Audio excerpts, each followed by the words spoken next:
好了吗？3、2、1。我叫陈乾，刚穿越到陌生古代世界，现在正站在一间土房里，身后是面黄肌瘦的妹妹陈果，面前是满脸算计的继母张兰，坐在旁边沉默的父亲陈大山，还有被他们喊来的人牙子，但我都无暇应付，因为我的脑海里此时正冒着金光闪闪每日情报4个大字。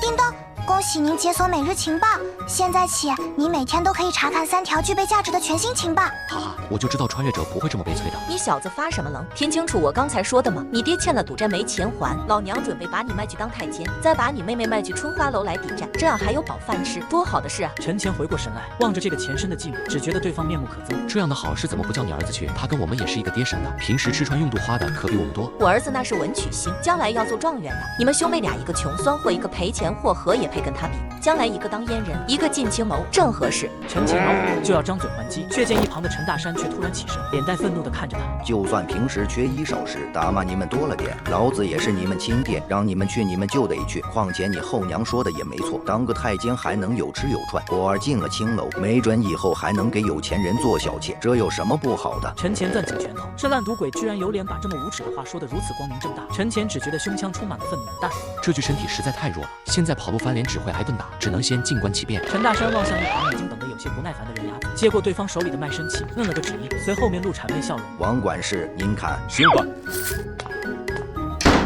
这俩以后跟陈家就没关系了。王管事，您领走吧。张兰的声音从门缝里传来，王管事捻起胡须，笑容贪婪，像打量商品一样看着两人。这小妮子骨相不错，正好春华楼那边现在就要人。哥哥，我怕。陈乾护住陈果，看向王管事，深吸了一口气。王管事，陈大山要了您多少银子？我们想给自己赎身。王管事一怔，捻胡须的手停下来。不少，足足50两。怎么，你有钱？3天，容我3天，我拿200两给我兄妹2人赎身。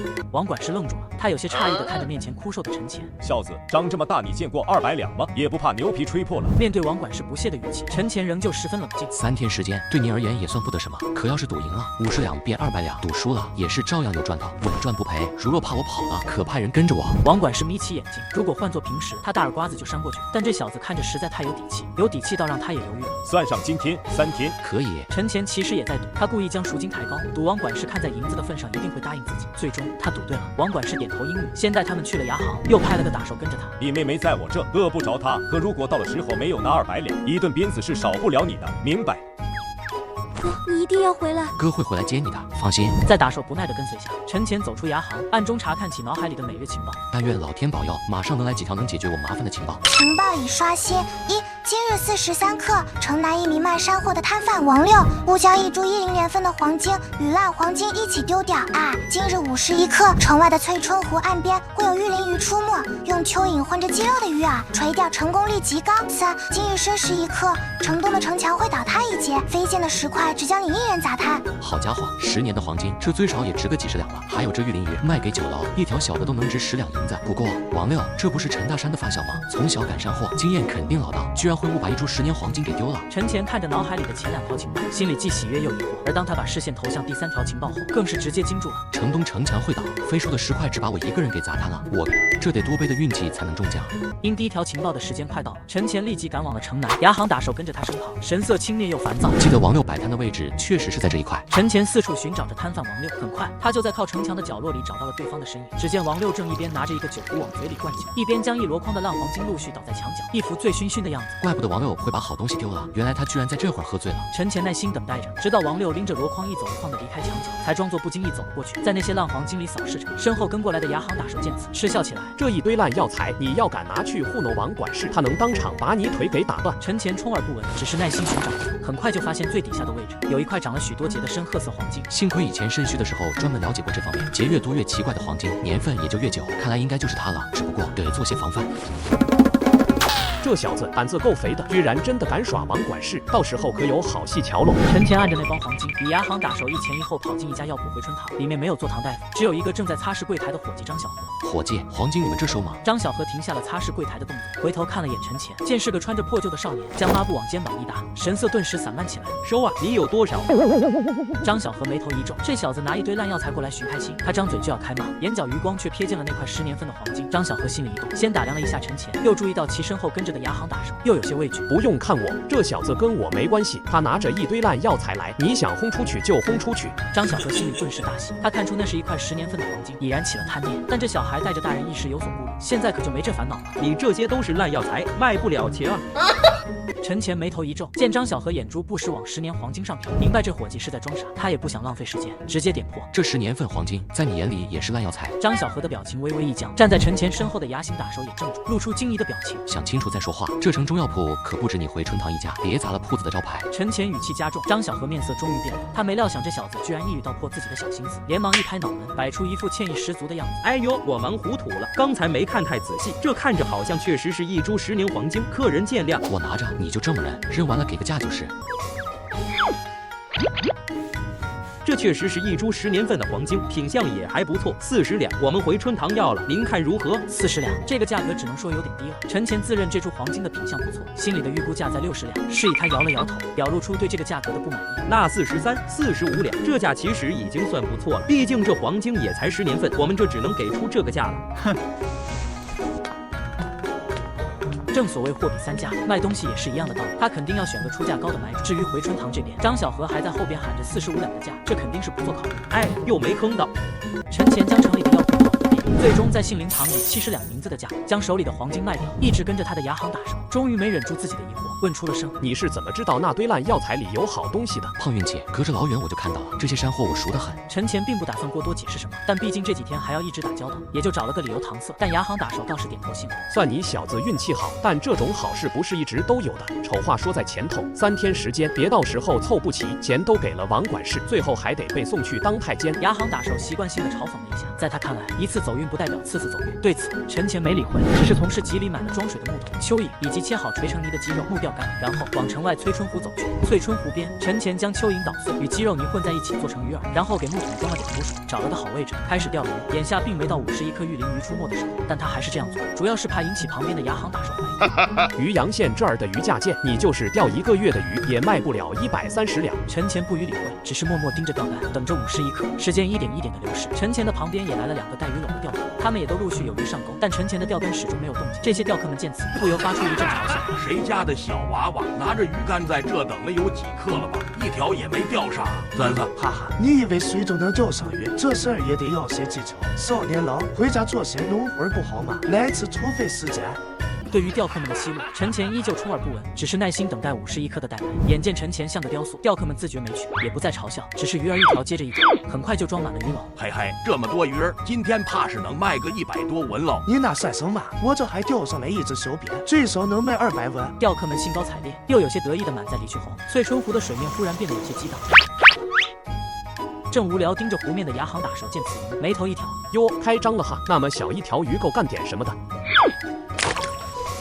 玉鳞鱼都不认得，这么小一条也有10两了。幸亏刚才那些人走了，否则还真担心有人跟我抢。哎，也不知道这些玉鳞鱼能有多少，够不够攒齐剩下的银子。陈前想一口气攒齐赎身的钱，然而待他一连钓上8条玉鳞鱼几刻钟之后，湖里就再也没了动静。显然，51颗出没的玉鳞鱼也就只有这些了。都是2、3寸的小鱼啊，还不够，只能等明天的情报了。陈前收拾好工具，拎起水桶朝城中大街走去。牙行打手跟着他，啧啧摇头：你这还不如买个网子，租条小船去湖里捞一捞，看能不能弄上几只老鳖卖钱。几条小鱼儿又有什么用？陈前不语，只是加快脚步。陈前拎着装有玉鳞鱼的水桶，绕开周围的行人，来到城内最大的鸿福酒楼门口，恰好见到之前的那2个钓客掂着钱袋从里面走出来。这次喝酒可是有钱了，哎，这不是之前那小娃娃吗？看样子是有收获了，还拿木桶装着，这是钓了点什么？2人停下脚步，一脸好奇地看着陈前走到酒楼门口。守在门口的伙计见这个穿着破旧的少年人过来，下意识上前就要驱赶。哎，我是来卖玉鳞鱼的，别急着赶啊！还真是玉鳞鱼，你小子可以呀，钓到这么些条。等我进去喊我们掌柜，千万别走啊！伙计转身进去叫人，而牙行打手和2个立即凑过来看的钓客已经是震惊的失声。什么？你刚才钓上来的是玉鳞鱼？翠春湖那地方居然有这种好东西？不是，翠春湖能钓玉鳞鱼，这怎么可能啊？都是小鱼，可这一条就得10两银子。我的天老爷，一条抵我大多少鱼了？3人十分震惊，2个钓客是因为在翠春湖钓了10几年，从没听说过有玉鳞鱼，现在却被一个之前瞧不上的少年郎给钓到。而牙行打手则是震惊陈前的运气，他怎么一连能弄到那么多好东西？这银子有那么好赚吗？还真是玉林鱼，这都有半年多没见这个好东西，又能多做几样好菜，可惜小了点。少年郎，一条鱼我给你12两，你看如何？陈钱眼前一亮，他还以为80多两已经差不多，没料想对方居然主动给高价，当即一口答应了下来。可惜城里有实力能吃下玉林鱼的，也就是洪福酒楼，否则价格说不定还能再高点。双方一手交钱一手兜，两个眼睛都红了的钓客立即跟进来。陈钱看着手上1小沓10两的鱼，心里的紧张感却仍旧没有下去，毕竟他还差几10两，而情报却不一定就能天天都能给出赚钱的信息。按情报系统目前给出的范围，暂定为渔阳县再到翠春湖这一片区域。如果把我自身的活动范围定在山里或者野外，是否就能获取一些值钱商货的信息？陈钱默默思考，眼睛注意到旁边表情富寡、羡慕又带着些贪婪的雅好大婶，心里的想法顿时搁置。钱容易招贪念，何况这是160多两，这人一直跟着我，真要到了野外没人的地方，把我干掉也不是没可能，还是等到明天看看吧。陈钱在县里的冷山客栈尿了几天，又买了4张大本和一些提神的碎糖，随后在牙行放手的监视器给了守夜的店小20几文钱，嘱咐他晚上多来送些粮食，接着小坐休息，等候第2天的情报。就算有这个店小20守时过来，今天晚上也肯定是不能睡的，不然怀里这银子怕是留不住。是在防着我，这小子倒是精明，我就不信他今晚上不睡觉。送粮水的店小二推开了陈钱的房门，将一盆水放在了桌上。清醒多了，果然还是得洗洗脸。陈钱坐回原位，注意力集中在脑海的每月情报，注意到当前的时间已快子14刻，马上要到第2天了，希望刷新一些有用的情报。陈钱拿起一张大饼嚼了起来，盯着他的牙形打手，脸上不禁有些烦闷。这小崽子这么能扛的吗？老子都困了，他还不困？就在陈钱吃完半张饼时，脑海里的每月情报传来了提示：情报已刷新。1. 今日辰时1刻，孙涛儿于城内对你行窃成功，你身上银票被窃走。2. 今日辰时3刻，外地来的富商林南天遗失的随身玉佩于城外渔阳县石碑处被人找到，玉佩卡入2块石碑裂开缝隙间。3. 今日午时2刻，赌徒方成水被人打死，其狐朋狗友于午时3刻从他居于城南甜水巷第3间的院落槐树底下挖出碎银43两，又有赚钱机会。陈钱眼前一亮，又陷入思索。第3条情报暂时不行，牙行打手还跟在身边，这银子一时半会不太好取。倒是玉佩，这林南天来县里时排场不小，遗失玉佩后对外声称找到者必有重谢，那肯定也挺有分量的。陈钱思索对策，有贼偷他银票可以避开，至于银子和玉佩就得先谋划一下。陈钱买了几个陷阱夹子，与不少行人擦肩，在过道上走着，牙形打手跟在他身后，神情透着思索。这小子揣着夹子，难不成要去抓小野猪或者林鹿？他并不知道陈钱买夹子只是不想让他怀疑，真实目的还是待会林南天遗失的玉佩。那玉佩在石碑的缝隙，待会说不定得靠东西给拨出来。考虑到这一点，陈钱在路边折了根枯枝，装作持剑，左右劈砍，跟着他的牙行打手对此翻了个白眼。就是现在了。陈钱蹲下身去捡，视线快速扫过石碑的缝隙，果然发现里侧有个玉白色的物件，位置并不算很深。他故作惊讶，一探手就将其拿到。等着他起身的牙形打手见此，眼珠子都快瞪出来。你怎么知道这里面有玉佩的？我刚低头发现石碑里面有东西，这上面好像写着个林字啊。听说前几天来渔阳的林富商遗失了一块玉佩，莫非就是这块？牙行打手张大了嘴，彻底为陈钱这种钱砸头顶的好运打到震撼。林南天是外地富商，来渔阳之后就包下了春花楼夜夜笙歌，所以陈钱直接去春花楼找他。在跟林家下人阐明来意之后，陈钱与牙行打手躲在外面。林富商的钱听说能堆满半个渔阳县，你小子真是撞大运了。我没想那么多，能先帮我兄妹2人赎身就好。陈钱看了看手里的玉佩，忽然听见身后传来一阵熟悉的哭声，他立即扭过头，就见妹妹陈果正在一名老鸨的拉扯打骂下被拽往这边。陈钱立即上前按住老鸨要打下去的手，住手！哥，别怕，有哥在。陈钱扭头盯着老鸨，心头怒火燃烧。我跟王管事有约定，给我3天时间赎身，现在才到第2天。王管事，他王老九算个什么东西？知道老娘这春花楼的靠山是谁吗？你这小穷酸还敢在这里触老娘眉头？今天不抽你一顿，老娘还怎么在渔阳混？老鸨说完，不屑地翻了个白眼，朝春花楼喊了一嗓子，3个人高马大的打手拎着棍棒冲了出来，给我把这个小穷酸2条腿打断！3个青楼打手闻言，一脸凶神恶煞地扬起手里的棍棒，就要朝陈钱打来。我是来这给林老爷送他遗失之物的，他马上就来了，你们确定要动手？玉白的玉佩在阳光照耀下闪起一抹剔透光泽，上面的林字尤为清晰，看着还真不是凡品，难道真是林老爷前些天遗失的玉佩？众人惊疑不定。也就在此时，林家2个下人簇拥着身高体宽、很是富态的林南天走了出来。捡到我遗失玉佩的小兄弟是哪位啊？林老爷，我于城外准备打猎时，无意间发现石碑里卡着这块玉佩，您看看是不是您遗失的？是我的玉佩，小兄弟，你很不错。林某说过，捡到这枚玉佩交海于我，必有重谢。你想要些什么，林某力所能及，都可应你。旁边的人闻言，满满的羡慕、嫉妒、恨都写在了脸上。陈钱也正要开口说出自己的要求，那站在后面没出声的老鸨却是突然开口：林老爷，您可要慎重呐！这小子怎么会那么凑巧捡到您的东西？依我看，没准就是他偷的，只是不敢卖掉，所以才拿回来想占您便宜。这老妖婆好歹毒的心思，是准备胡乱搅和一场。是啊，林老爷，您最好还是查清楚，别让人给骗了。这小子看着就不老实。见老鸨开口，春花楼的打手们也赶紧附和出声，一个个装出忧虑模样。但林南天却是表情不变，只是看向陈前。小兄弟，他们的话你也听见了，可有什么想说的？当然有，我听说您的玉佩遗失已有半月，而昨日之前，我都还在桂树巷附近帮忙干活换口粮充饥，故我的人家还有左邻右舍也都可以作证。另外，跟在我身旁这个的牙行打手，也是看见我发现玉佩的。林南天看向牙行打手，眼神不怒自威。牙行打手讨好的笑了起来。他说的没错，这事是我亲眼看见的，也算这小子运气好。牙行打手原本想说见者有份，可那玉佩没到过自己手里，这林南天看着也不太好糊弄。走路都能发财的陈前又有点羡慕，干脆就顺水推舟了。看来是他们污蔑了。陈前点头，将刚才发生在这里的一切，还有自己兄妹二人的事情都说了出来。林南天听得很认真，而老鸨和几个春花楼打手的脸色已经开始逐渐发白。林老爷，我刚才只是提醒您慎重。去把他和另外那3个的腿也打断。老鸨和3个青楼打手的脸色彻底白了，连忙下跪求饶。林南天虽是外地豪客，但他们的靠山都对其颇为看重，绝对不会为了他们让林南天不愉快。本来是一桩好事，偏偏让你们这几个不开眼的东西闹得心情不坏，再敢狡辩，手也别想要了。老鸨和3个青楼打手被林家下人哀嚎着拖了下去。搂着陈果的陈前看着这一幕，只觉得眼前的林南天来头并非普通富商那么简单。陈前小兄弟，你的事情我都已知晓，若要我帮你兄妹2人赎身，绝无问题。但一码归一码，事了之后也就与我无关，其间道理你明白？我知道的，麻烦您了，林老爷。林南天点头，招来那个牙行打手说了几句，让他去找王管事过来，自己则返回春花楼。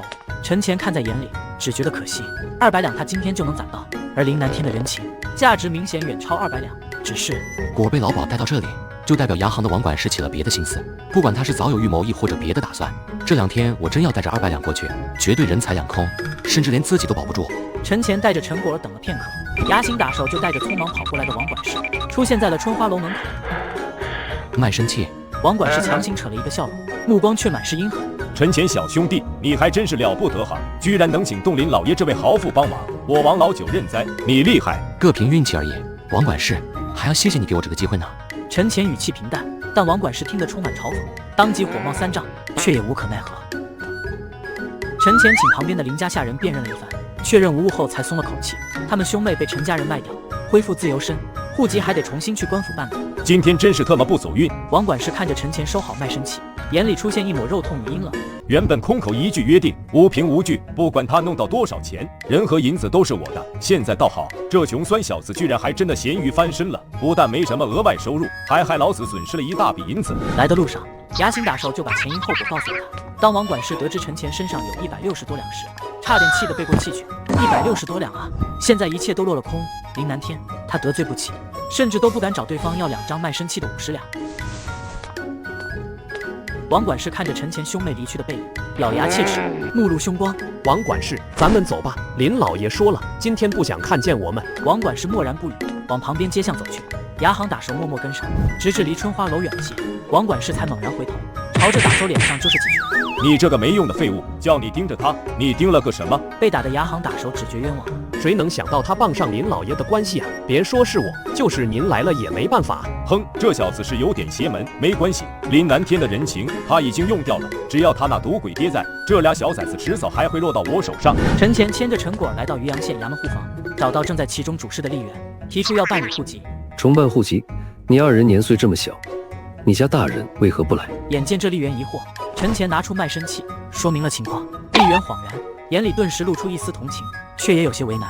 本朝律法，非流民若在各县办理户籍，须得有房产以及保人。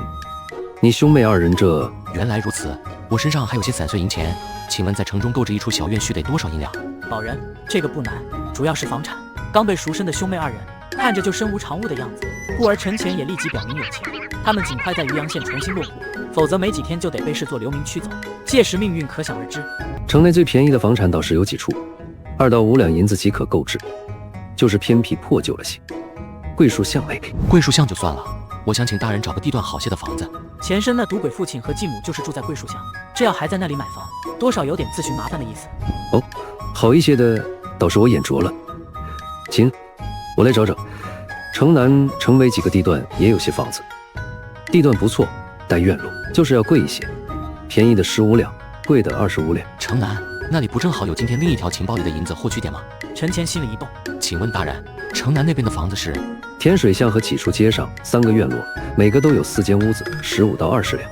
你若有意，我可派人带你去看。就甜水巷那边吧，麻烦大人了。丽媛应下，找来了衙差刘大东，带陈前兄妹出了户房。刘大东领着陈前兄妹到了甜水巷要出手的院落里。陈前仔细查看了一下周围，发现这处院落不远处就有一个带槐树的院子。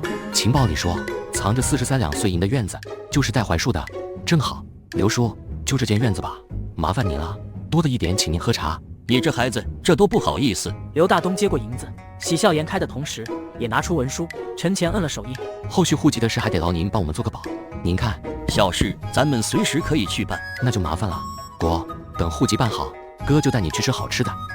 陈果眼里露出期待和欢喜。陈前微微一笑，但就在兄妹2人随着刘大东走出院落时，却是撞见了继母张兰娘家那2个经常虐打前身兄妹的堂亲张宝、张雄。哟，你俩小兔崽子怎么会在这儿？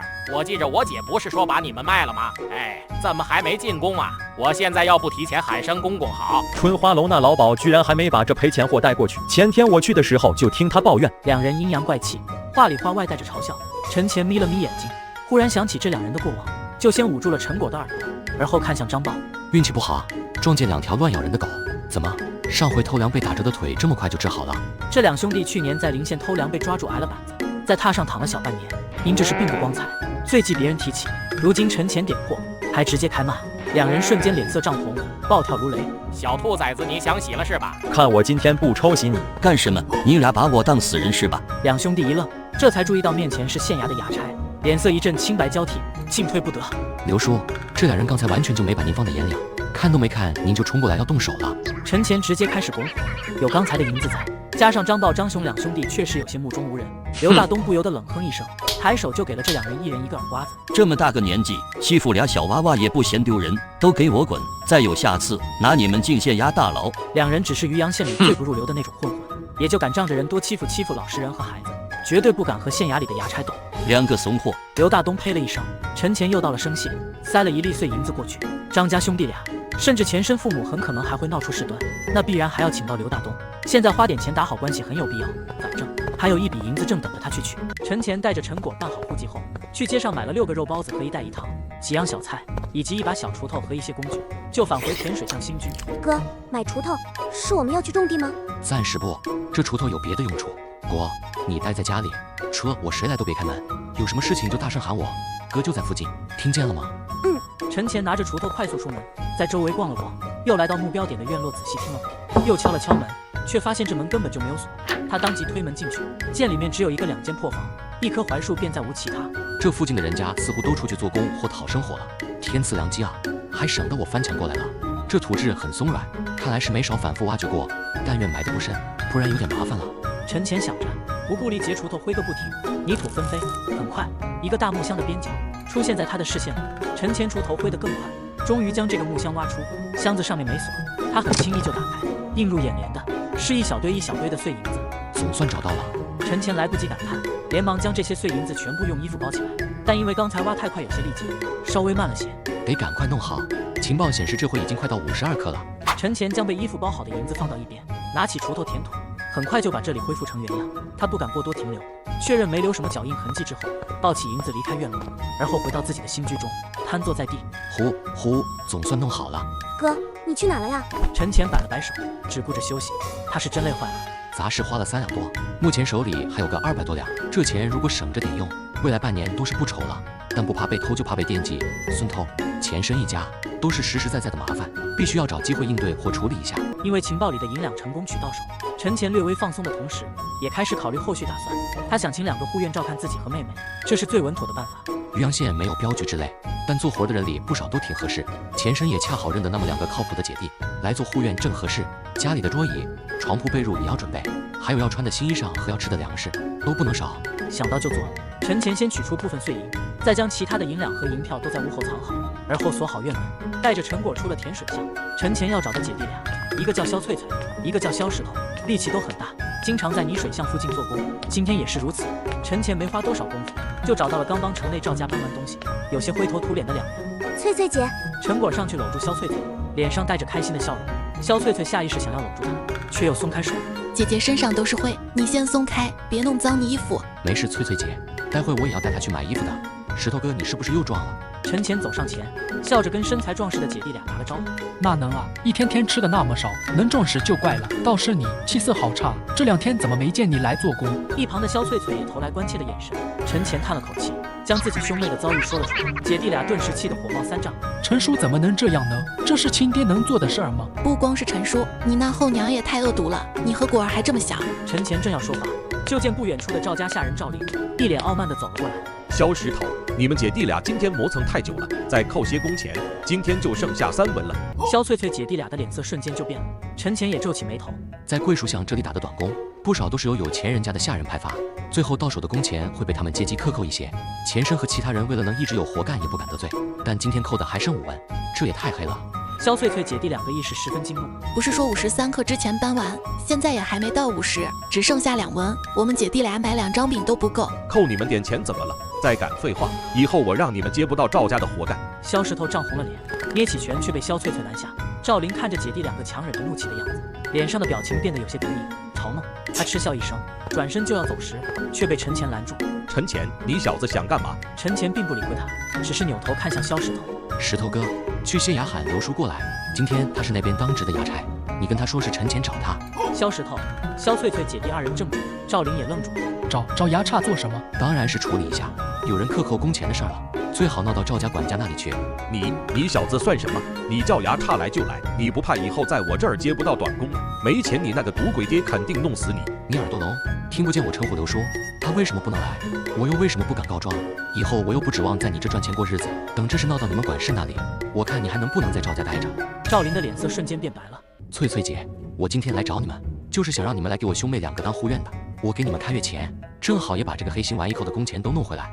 陈前原本只想找护院，不想再生事，可既然事到面前，他也不能装作没看见，正好还可以多刷一些萧翠翠姐弟2人的好感。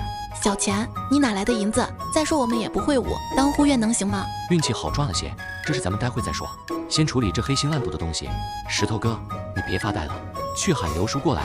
陈前催促着，赵林终于没再硬撑，立即挤出一抹笑容来，双手作揖。喂，陈前兄弟，陈哥，有话咱们好说，不就是一点工钱吗？我全给还不行吗？您可千万别喊衙差来啊！如果只是一般人闹到管事那里，赵林是不怕的，毕竟他扣下的工钱也要给对方1分。可要是衙差来了，事就变了，不管别人结果如何，他最后都肯定要被赶出赵家。扣下的工钱全给，以前的也要，还要赔点营养费。你看给我石头哥和翠翠姐乐的，1分不少，我现在就给你放心，只多不少。相较于被赶出赵家，损失一些银子的代价就轻多了，至少他还承担得起。眼见赵林答应得如此痛快，萧翠翠和萧石头望向陈前的视线里，顿时充满了崇拜和震撼。你还真是像变了个人一样。行啊，陈前，你刚才那气势还真不一般，我看那些有钱老爷都没这架势。陈前摆了摆手，刚要说话，眉头忽然一皱，他看见有个贼眉鼠眼的身影正朝自己这边靠近，是孙偷。陈氏没偷到我银子，现在又继续是吧？陈前立即往萧石头壮实的身后一缩，同时把孙偷的事情快速提了一下，只说他想偷自己银子。姐弟2个顿时拧起眉头。孙偷吗？我听过他，你等着。萧石头直接走过去，挡在孙偷身前，后者想绕开，却被死死拦住。他忍不住抬头，却对上萧石头冷冷的脸庞。看什么看？找揍是吧？有个保镖在身边就是安心啊。这孙偷就算之后再怎么打歪主意，至少有人能应付他。面对当护院的事情，萧翠翠不再推辞，陈前便带着他们先去洗了把脸，再找了个酒楼，点了一大桌子菜，让他们先吃饱，随后又去买了些干净衣裳还有被褥之类粮食的日用品，才回了家。翠翠姐，你和果住一个屋，石头哥住一个屋，我住一个屋，剩下那个就当柴房，没问题吧？行，那姐先去烧水，身上这些灰太多了，也洗洗。行。待到萧翠翠拎着水桶出门，陈前才看向萧石头。石头哥，以后我外出，你就负责跟着我，顺便帮忙。有什么好上货，我也会多分些钱。至于月钱，你和翠翠姐1个月1两，怎么样？这太多了。萧石头涨红了脸，不停推辞，但陈前坚持，事就这么定下来。晚饭过后，陈前和陈果很快便歇下了。今晚萧石头姐弟俩正式负责守夜，陈前睡得很安稳，直至他醒来时，天已大亮，脑海里的每月情报也传来了新的提示。情报已刷新，1今日4时4刻，渔阳县县尉王世和的夫人疾病发作，岛屿城西松木巷巷弄拐角，因无人发现去世。2. 今日未时1刻，天水巷靠东的小河旁，有一只20年老鳖爬到岸边晒太阳。3. 今夜子时3刻，张雄、张豹两兄弟指认蒙面翻过你家院墙，企图劫财，争斗中肖石头被砍2刀，重伤而亡。看着新的情报，陈前的表情有些凝重。相较于第2条又一笔裁员的收获，第1、第3条无疑更重要许多。我有钱的事情也不是什么秘密了，真有人动歪脑筋也不足为奇的快做防范了。陈前并不会轻视一切潜在麻烦，何况还是情报显示会出人命的情报。他立即起床，叫来了和肖翠翠一块打扫院落的肖石头。石头哥，吃完早饭后，你去市面上多买2把锄头、斧头、铁钉，再多买一些陷阱夹子、绳索回来。小钱，你这是想去山里开田、伐木、抓野物，拿来防人的。你也知道，烂赌鬼什么都做得出来。肖石头恍然，也没等早饭，马上出了门。时辰一晃，已快到4时4刻。陈果和肖石头在家里帮忙清理打扫，陈前则带着肖翠翠早早来到城西这边，明面上是补充一些生活必需品，实则是为了第1条情报。刚才花了几文钱，问了一些本朝防卫的律法，对窃贼、强盗可杀而无罪。陈前默默思索着，觉察时间已经快到，当下止住脚步。翠翠姐，我听说松木巷最里侧有几个木匠师傅，手艺活挺不错的，是吗？手艺是挺好的。小钱，你是想打的什么？弄点桌椅板凳什么的，院子里那门窗也要重新弄一下。陈前带着肖翠翠往松木巷走进去，一边闲聊，一边注意着周围。很快，他就发现远处跑来个衣着光鲜、神色焦急的中年妇人。对方在走到他前面的拐角时，脸色忽然一白，而后直接栽倒在地。看样子他应该就是那位县尉夫人了。这位夫人情况不太对，翠翠姐，快来搭把手，咱们把她送去杏林堂找大夫。肖翠翠闻言上前，将这妇人背起，而后跟着陈前快步赶往杏林堂。幸亏你们将县尉夫人送来的及时，她犯了头风，这要是再晚一些，只怕就没命了。陈前暗自松了口气，表面上则装出一副疑惑样子。县尉夫人，你们不认得？我们是在路上遇见她的。这位夫人忽然晕倒，就赶快送过来了。原来如此，那倒是好人有好报了。这位可是咱们县尉王世和的发妻，平时乐善好施。听着苏大夫的话语，两人都摆出一副惊讶表情。照这样看，那也算我走运了。你及时把王夫人送过来救治，王大人必然感激你，确实也算是你走运。两人闲聊了几句，苏大夫让伙计去请县尉过来。很快，正在县衙办差的王世和领着几个衙役就跑进了杏林堂，见到自家夫人昏迷不醒，面色焦虑无比。苏大夫，我夫人情况如何了？老朽已失症稳住了，就得估计的要几个时辰才会苏醒。无妨，能救回来就好。真是多谢苏大夫妙手回春。王世和脸上顿时浮现感激之色，苏大夫却是笑着摆了摆手。一病救人难，老朽分内之事。王大人若要感谢，就先谢谢这2位吧。没有他们及时把尊夫人送来，只怕后果不堪设想啊！多谢这位小兄弟和姑娘救我家夫人。王某敏感妩内，敢问恩人名姓？大人客气了，今天之事无非碰巧，我们也只是顺手为之。恩人切莫谦虚。苏大夫也说了，多亏你们将我夫人送来救治，无论如何也要受我一礼。王世和硬是行了一礼，陈前见此暗自点头。这个王世和的感激不似作为，那也就是说，这份救命之恩的人情可以用。一个县尉的人情啊，只要不是胡乱开口，能少很多麻烦了。行完礼后的王世和要给些银两做先行答谢，但陈前认真拒绝。如果拿了这钱，再想靠人情可没那么容易了。大人无需太过客气，我俩并不是为这个才帮忙的。王世和闻言，觉察到自己有些唐突，连忙一拍脑门：对不住，对不住，我一时是实在不知如何感激。这样吧，恩人们方才说自己户籍也在渔阳，若在渔阳县有何事处理，都可前来寻我。得到了王世和的承诺，陈前心情舒畅。考虑到其夫人还需几个时辰苏醒，而自己恰好还有事后，就先一步告辞离开，朝城西走去。人情得用在最关键的时候，现在倒是不急。千日防贼不可取。对于张雄、张豹两兄弟，陈前觉得还是要利用今夜的机会直接摁死最好。翠翠姐，这几天晚上我们一起守夜。没事的，小钱，我和石头轮流守夜就行了。你和果儿还小，得多休息才能长身体。陈前摇了摇头，将之前和张家兄弟的纠葛说了一下。你那继母一家真是坏透了。放心，小钱，姐回去也帮着多做些陷阱。陈前点头，但就在要出松木巷时，却撞见了之前的牙行大婶。正往里走的对方见到他后，眼里泛起一抹凶光。又是你小子！昨天你害得我回去挨了王管事好几顿打，还扣了半年的工钱，这笔账我迟早要讨回来。你被打跟我有什么关系？不是王管事的问题吗？不怪他反而怪我，就你这欺软怕硬的狗腿子，被打不是活该。牙行打手的脸色瞬间铁青，牙齿咬得咯咯作响。他心里其实清楚，这事还得怪王管事黑心，但他毕竟在对方手下混饭吃，也只能把怒气集中在陈前身上。你小子也就得意这几天了，就你赌鬼老爹在，你也就是迟早再被卖牙行的料，到时候我再好好搓磨你。牙行打手冷哼着离去，肖翠翠面露担忧。小钱，陈叔那边放心好了，翠翠姐，我的户籍早已重新落户，又有牙差刘叔做保人，他有什么资格管我的事情？陈前尽快落户户籍的缘由，也有这一点的考量在，就是不想再被陈大山和张兰图谋。肖翠翠闻言也松了口气。那就好，那就好，我们快回去吧。从刚才9只嘴眼皮老是在跳。行，东西也买的差不多了。陈前和肖翠翠回到甜水巷时，就见自家门口围满人。这亲爹带着后娘打上门，要卖孩子去青楼的还真是不多见，造孽啊！你没听里面那女人说吗？把这孩子跟他哥已经卖过1次了，现在俩兄妹运气好赎身了，他们却还来，这哪是人干的事啊！脚步加快跑过来的陈前，正巧听见了几个邻居的声音，他当即变了脸色，扒开人群冲进院里，就见前身生父陈大山和继母张兰正和护着陈果的肖石头对峙。哥，爹和后娘他们又要把我卖到春花楼。眼泪汪汪的陈果看见陈前回来，当即委屈喊了一声，小脸上充满了恐惧。别怕果，有哥在，今天谁也带不走你。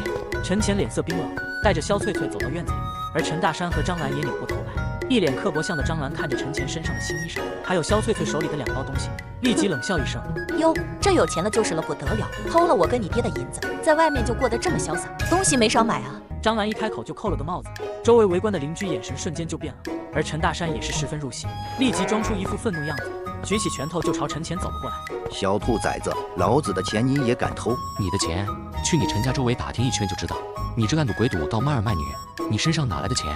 陈前这话一出，围观的邻居顿时恍然大悟，原来是个赌鬼，难怪闹到卖儿卖女。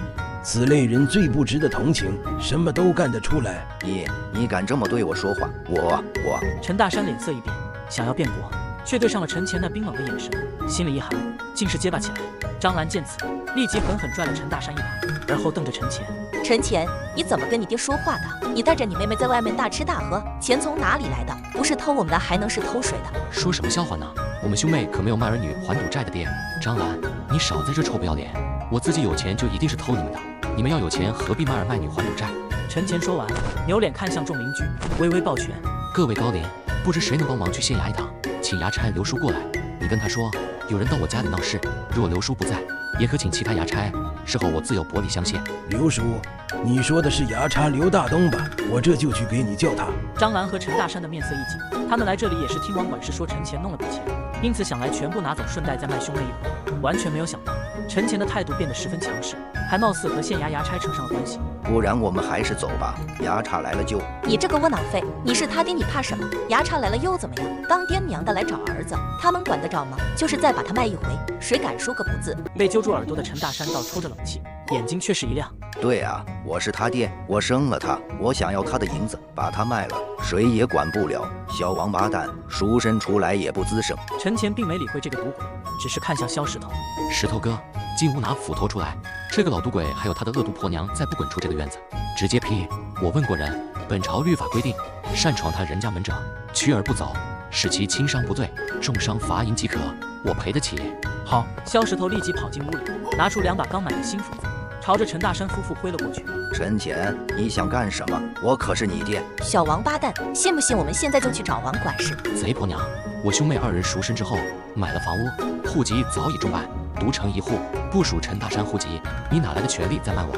看着陈前这振振有词、理直气壮的样子，张兰面色一变，赎身之后花银子买房，岂可户籍独立这事，她还真不知道。你少装腔作势，老娘现在就喊王管事过来画押，我看你怎么放的。张兰转身拽着陈大山就走，谁料却正撞上跑过来的一对衙差，带头的正是被陈前称为刘叔的刘大东。你2个站住！刘大东叫住了夫妇2人。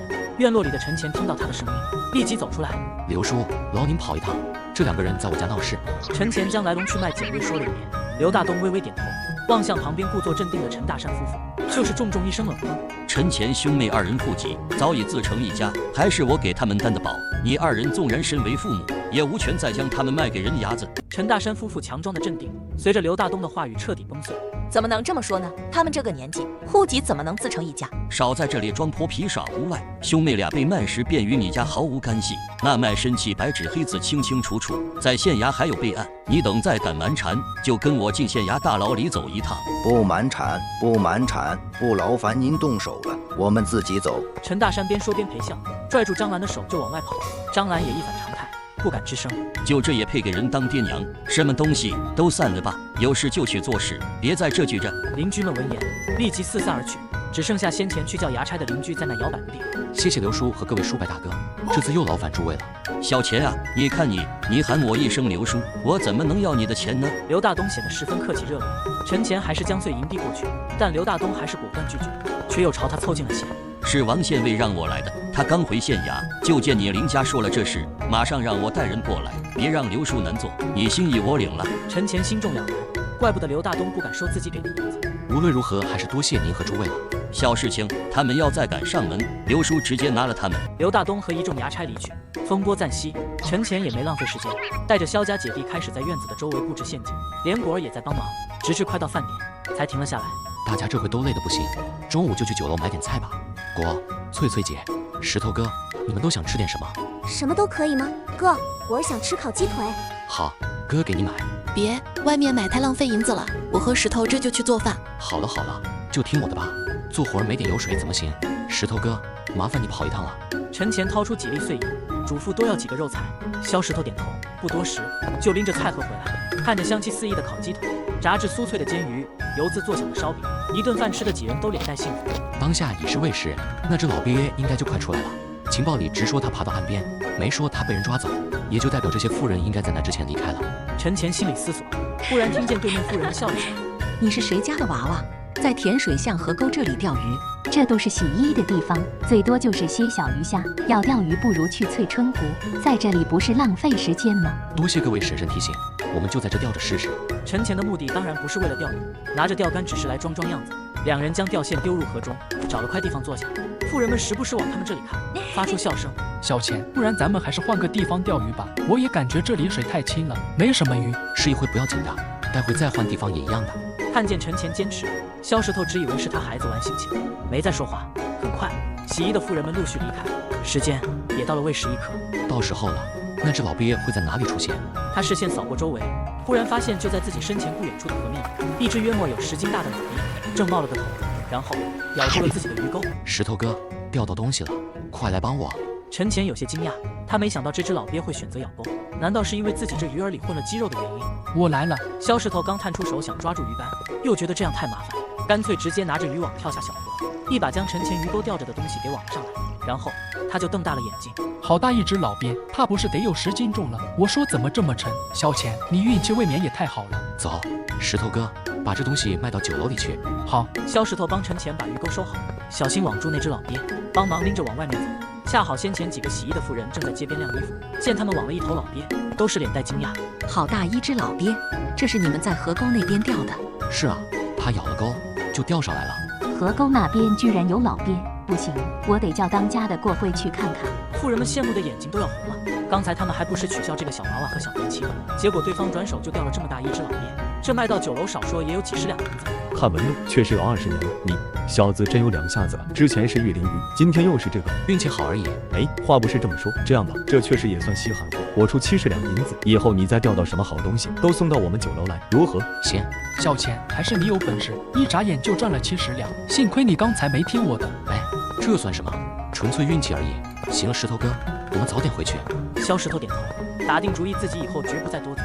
两人一路返家，却并未注意到身后躲在人群里的张雄、张豹两兄弟凶狠的注视。巡夜的衙差过去没？刚过去，估计再等2刻钟就能动手了。很好，这次一定要给那小一点厉害瞧瞧。张雄眼里露出一抹愤恨之色。大哥，你说那小子运气怎么这么好的？之前卖黄金钓鱼就攒了几百两，还有贵人给他赎身，今天又抓了个大鳖，赚了70两。70两啊，咱哥俩做10年工都未必能赚到。张豹语气有些感叹，又有些羡慕嫉妒恨。他运气好又怎样？那些银子到头来还不是得便宜我们？张豹闻言，眼里也露出一丝得意。这倒也是，哎，就算这小子能搭上县衙里的人撑腰也没用。待会儿冲进去，把那赔钱货先抓住，那小子和另外俩人就绝对不敢声张，只能乖乖就范。你和我想到一起去了，他以为叫了2个做苦工的姐弟就有用，个等把银子弄到手，就把这俩卖到隔壁县的衙行去。我就不信他们还能翻起什么浪来。咱堂姐和陈大山那个窝囊废也是没用，一个牙叉就给吓唬住了。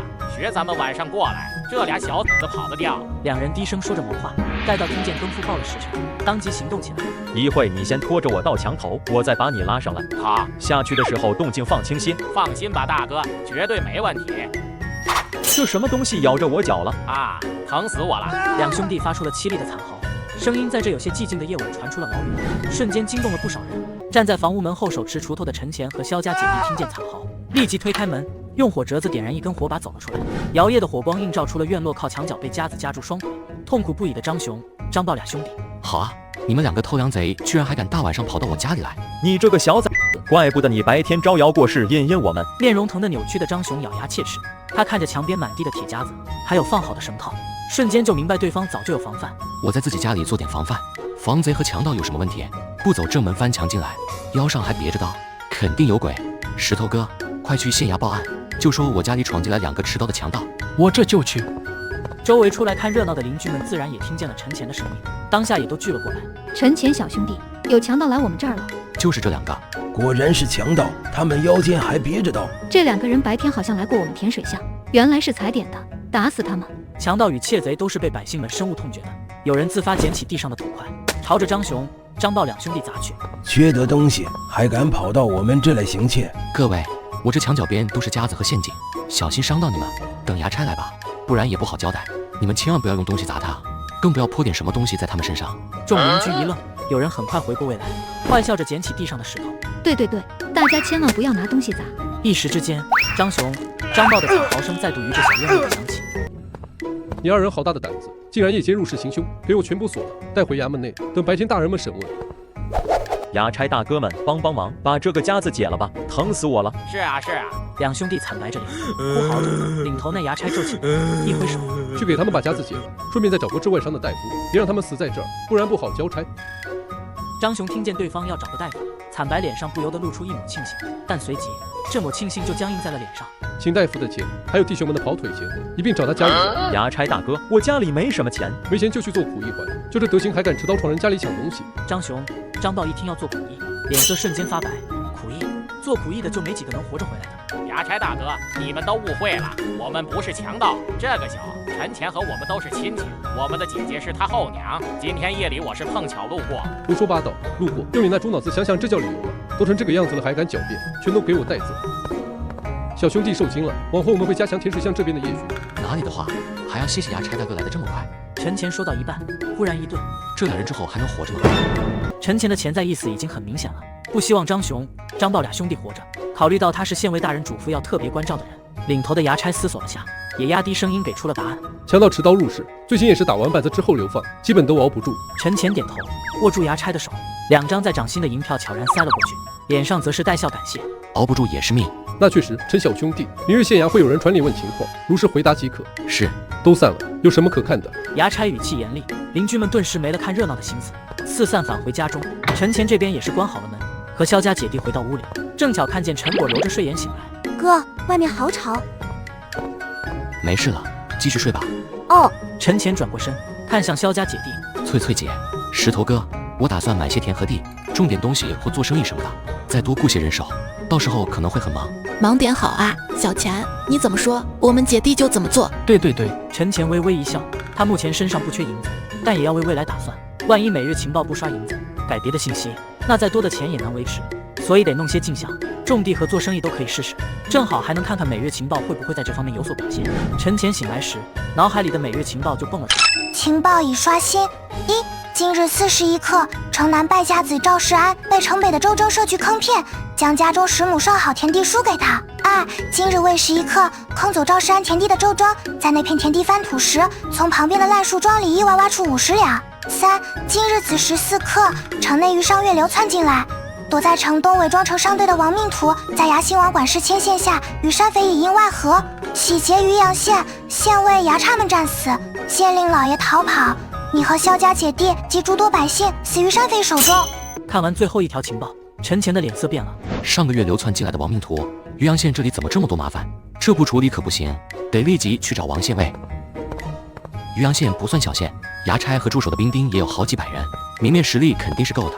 那些亡命徒正面拼，估计没太大胜算，否则不会想着偷袭。另外，有王管事在，倒是可以把这笔账一块算了。陈前来到渔阳县县衙，没等多久，王世和就匆忙赶来，迎他进偏房说话。陈前先是问了一下张巡、张豹两兄弟的事情，确认会重刑之后，就故意表现出一副犹豫的样子。陈前小兄弟若还有其他事，大可直言。你既是我夫人的救命恩人，无论有何事，只要王某力所能及，必然施以援手。倒也不是，其实是昨日我路过城东时，偶然听见有人私下里声称，要于今日子时通过衙行的王管事勾连外界山匪，洗劫渔阳县。洗劫渔阳县？王管事？我原本当这是疯话，也没在意。可今天来了县衙，又觉得还是得跟大人您提一下。虽然我跟王管事有点过节，可能会被误会，但不怕一万就怕万一。王世和沉默了下来，一小会后，他才站起身。我渔阳县并非小地方，又身处大楚的腹地，驻守兵丁、武备都很充足，按理来说是不敢有贼人张望的。可你说的对，不怕一万就怕万一。陈前小兄弟，你所说之人，除了王管事，剩下的具体是在城东什么地方？陈前皱起眉头，故作苦思了一会。我只记得那是城东一个商队里的人，具体长什么样就……商队？难怪，若是借着这个伪装，对方未必不能成。王世和立即转身，喊来了一个衙差，递去腰牌，传我令，调动200兵丁，立即关闭县城各出口大门，封锁衙行。城东再调动200兵丁，随我走一趟。因需要陈前的指认，王世和便将他一块带上，在众多手持刀枪的兵丁护卫下，先来到了城东。这里的百姓已然被兵丁们劝离，只留下2支住在客栈里，如今站在门口的50人商队。陈前小兄弟，你看这里面可有你说的那个人？这有点远，我看不太清楚。大人，您可以直接将他们都先抓了控制起来再说，到时候可以慢慢分辨，免得狗急跳墙。这不太好，说到底也只是我等一面之词，而且县令老爷那边没法交代。陈前心里一叹，他还以为王世和是个果断的人，现在怎么临到阵前又开始优柔寡断起来了？您这么分开这些人，他们肯定有察觉到不对劲的。陈前话语未落，忽见这2支商队的人陆续从腰间抽出刀子，从客栈里杀出，朝围着他们的兵丁杀了过来。竟然被你这狗官识破了！兄弟们，杀出去！我就知道要这样，不过已经有了防备，人数和武器装备上都是渔阳县这边强，应该没事。弓手放箭，尽量留个活口。周围围着的弓箭手发箭，几人箭不起，场中还活着的亡命徒们只剩下10人不到，且人人负伤。缴械投降者不杀，几个亡命徒还要往这边冲来，被箭矢夺去性命。剩下的几人终于不再坚持，丢掉了手里的刀，而后被兵丁们擒住。死也不退，亡命徒确实不少，留一部分人把这里清理掉，顺便把客栈搜寻一遍，其他人跟我去衙行。众多兵丁开始按照命令行动。陈前见他这就要走，连忙开口：大人，我认为城中还要再搜寻一番，以免有漏网之鱼。您可以让剩下的这些人辨认一番。陈前的提议得到了王世和的肯定，他又加派了部分人手，才跟带着陈前和众兵丁一起来到衙行。衙行的王管事还有一干打手都已聚在一起。再见到王世和过来后，脸上满是惊惶。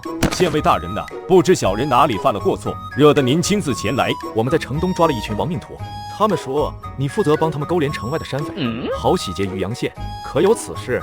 我没有的事啊，那都是他污蔑，我最多就是跟他们做过一些买卖。王管事结结巴巴说着，看见了陈前，眼睛一瞪，立刻指着他：是你小子，肯定是你小子跟胡说八道。大人，您千万不要相信这个小兔子。昨天陈前救下县尉夫人的事情已经传到王管事耳边，此时见他跟在王县尉身边，立即就认为是这小子借由头报私仇。少在这里胡说八道，我的人已经找到证据，你还和辩驳的？几个兵丁将幸存的亡命徒带了过来。没错，就是他跟我们一直有联系，还说要帮我们打破这个县城。陈前冲他嗤笑一声，又看向昨天遇见的那个衙行打手。那名打手此时也满头冷汗，见陈前看来，立即跪倒在地求饶。陈老爷，是我嘴欠，您大人有大量，千万不要跟我一般见识，我是无辜的。大人，这名打手也很可疑，来2个人一起带走。之前的麻烦和威胁少去了2个，陈前的心情陡然轻快了一瞬，但又很快沉重下来。山匪的事情还没解决呢，这也是个麻烦。王大人，如今既然能确认这群亡命徒的存在，那县城外面的匪徒需要早做准备了。王世和一怔，立即点头。你说的对，得尽快准备。走，随我去一趟县衙，找县令大人。这一切还需要你来开头并做个证。有亡命徒要和城外匪徒勾连，这就是你一大清早封锁城门的缘由。正是如此，如今人已进了县衙大牢，还望县令大人尽快拿个主意。详况我已知晓，少年郎，你歇下去。此事之后若能圆满，本官少不了你的好处。谢谢令老爷，县尉大人，那晚辈就先告辞了。陈前退出大堂，正好撞见衙差刘大东。刘叔，今天又是您当值？不，我是专门来找你的。陈前一愣，我们过去说。其实是有人托我来求个情，你也认得，就是之前被王管事连累关在一块那个衙行的打手，他家里人听说他被抓，火急火燎找到我这儿，但这事是县尉大人办的，我也不清楚。你又和县尉大人关系好？陈前听明白了，这是来找自己求情来了。刘叔，不是我不愿意帮您这个忙，要换别人，我开个口，县尉大人是肯帮忙的。但您说的这个，他的事情不小，我现在不方便说。总之，您可别为了他，把自己也给搭进去。陈前的语气和表情十分严肃，又带着些小心和告诫。刘大东不由怔住了，很麻烦，您最好是别管，之后您就知道了。明白了，多亏你提醒哈，就当刘叔没找过你，下回得了空去你家坐坐。刘大东说着，转身慌忙就走。陈前看着对方的背影，微微摇头。那也是个麻烦人物，仇都结下了，总不能一直防着，有机会当然就要解决掉。事情暂时告一段落，陈前回了趟家，听说城门又正常开启，县衙那边则对外宣称因城中着火故而调遣丙丁。看来是打算将计就计，炸对面一手啊！只要先让知情人士不透风声就行。看来我多半出不了城，但其他人应该可以。陈前带上了萧石头，让他跟自己一起去城南，准备把那10亩地先行买下。毕竟田地之间也有差距，好田有价无市，紧俏得很。既然打算细水长流，像这类好田地就必须得抓住。但话又说回来了，这个每日情报似乎会根据我当前的需求来给提示。如果我还想接着买田，明天是否还有好田捡漏呢？陈前心里猜测的同时，也再次打听了一下赵世安的名字。你说的是赵家那个败家子，他这会准在城南赌坊里面呢。还有田土能败的败家子啊！如果我穿越的是他，开局就好多了，但也可能没有每日情报了。陈前和萧石头来到城南赌坊门口，却见有个青年被一个赌坊打手扔了出来。这是烟，没钱了就别在这耍横，滚远点！不就是银子，狗眼看人低，老子家里还有10亩地，等卖了再来你这儿大杀四方。陈前见此，带着萧石头主动上前搭话：“打扰了，赵公子，请问你刚才说的是真的？有田地要卖，是什么样的田地？”赵世安扭头，见是个少年郎和一个有些憨厚的青年，当即有些不耐烦：“上好的田地怎样？那巧了，我正好想买地。小老弟，你这看着也不像是什么有钱人，我可告诉你，那10亩地少于40两谈都别谈。找保人，看地，再就是地契，去衙门登记，没问题吧？”赵世安看着那一沓银票，眼睛都亮了起来。嘿，怪我眼拙，兄弟真人不露相，别跟我计较。走，我带你去我家拿地契，拿完了再请保人。好。赵世安立即带路，但就在他们要离开时，一名圆脸青年从不远处快步走来，拦在了赵世安面前。周正，你小子堵我路做什么？赵兄怎么一上来就不给好脸色？我刚从家出来，正想去赌坊找你耍2把，走吗？你今日怎么跟这2个混在一起？赵世安啧了一声，正要开口，陈前却先一步出声：“赵公子，你刚才说那个赌坊打手那个狗眼看人低是吧？我看狗眼可还不少啊。”你说什么？你……周正话没说完，明白陈前意思的赵世安就哈哈大笑了起来。他也看周正不怎么顺眼。是急，好了，周正，没事别拦着我财路，我没工夫跟你耗。周正闻言，眼前一亮，顾不上还嘴，拽住赵世安的手臂。财路，赵兄，你莫非是想卖下家里的物身？是又如何？怎么，你也有想法？不瞒赵兄，我手头还真没什么现银，但咱们可以没银子赌2把，输了先欠着。周正话一出，陈前就笑出了声，引得赵世安和周正同时看向他，一个疑惑，一个则是带着冷意。没现银，输了先欠着，那不是空手套白狼？赵公子，万一这人设局坑你，到时候岂不是人财两空？慎重为上啊！还真是啊，你没银子也来跟我赌，看不出你斯斯文文的，既是狗眼脸皮还这么厚，给我滚一边去！周正脸色彻底阴沉下来，却是死死瞪了眼陈前，而后一言不发转身离去。再让萧石头看过那10亩地，确认是好田后，陈前就在保人的见证下，花了银子将之买下，并带着赵世安往县衙走去办理过户。树庄里的银子等过了今天再去拿。石头哥，我先去衙门办事，你去多买点馒头、烧饼什么的，去城西等我。晨曦，我知道了，你放心去。虽然心里对于阳县的5倍力量有信心，但万事总要留条后路。陈前记得，前身的记忆里，城西那边有一段内墙，是可以打开葬进去几个人的。到时候可以先去那里躲一阵子看看情况。办完田地地契过户，陈前和萧石头在城西碰面后，告诉了他能葬人的城墙位置。随后2人一起回到陈家院落。萧前，我们要不要再随身带点锄头、斧头什么的，防身用？回来的路上，陈前已经告诉他，晚上可能出事。萧石头的神经就一直紧绷着。行，有点家伙在手里，也能多些安全感。那跟我姐提不提这个事情？当然要提，待会吃饭的时候说吧。陈前推开自己的屋门，准备踏进去，院门处传来了砰砰的砸门声，还有张兰的喝骂：“陈前，你这个小王八蛋，你给我滚出来！”陈前收回踏入屋内的脚，转身看向院外，正在做饭的萧翠翠和屋里的陈果也跑了出来。哥，后娘又来了。别怕，哥在呢。翠翠姐，出去给她2下，让她尝尝记性。萧翠翠没说话，挽起袖子，快步走到门口，打开院门，一眼看见门外的张兰和陈大山。终于开门了，老娘告诉你们，当家的陈大山，你就眼睁睁看着这小娘们打你老婆。陈大山攥了攥拳，刚要上前，就见到扛着锄头的萧石头，还有陈前从院子里走到门口，脚步顿时一滞。翠翠姐，可以停了，这回你直接去县衙，不管找哪个衙差，只说是陈前有事就行。我这就去。萧翠翠松开张兰，直接往巷子外走去。陈大山想拦，却又有些畏畏缩缩，只能看向陈前，脸上堆笑。小钱，你看你后娘是不对，你也不能马上就叫衙差啊。他这么气，也是因为娘家俩兄弟的事。昨天晚上听说腿都让铁夹子弄断了。陈大山越说声音越小，因为他注意到陈前的眼里的怒火越来越旺。昨天晚上，他娘家2个偷梁贼当了强盗，拿刀闯进我家里，要不是我早有防备，哈，现在还敢来闹事，那就是帮强盗说话了，肯定也有问题。别着急，衙差马上就来。陈大山懵了，被打得眼冒金星的张兰也懵了。他们怎么都无法把面前这个嘴皮子利索的陈前和前几天被他们卖掉时那个沉默寡言的样子联系在一起。你看，你还是对我们有误会。陈大山想要解释，陈前却是直接摆手：“不要再让我听你多说半个字，待会衙差来了跟他解释吧。”坐在地上的张兰见到陈大山这副退缩样子，气得脸都扭曲了。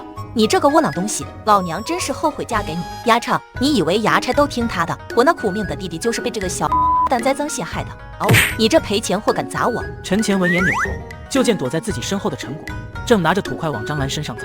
不准你骂我哥，你这个坏后娘，你的弟弟也都是坏人，还有爹也是坏人，又想把我们卖给人牙子。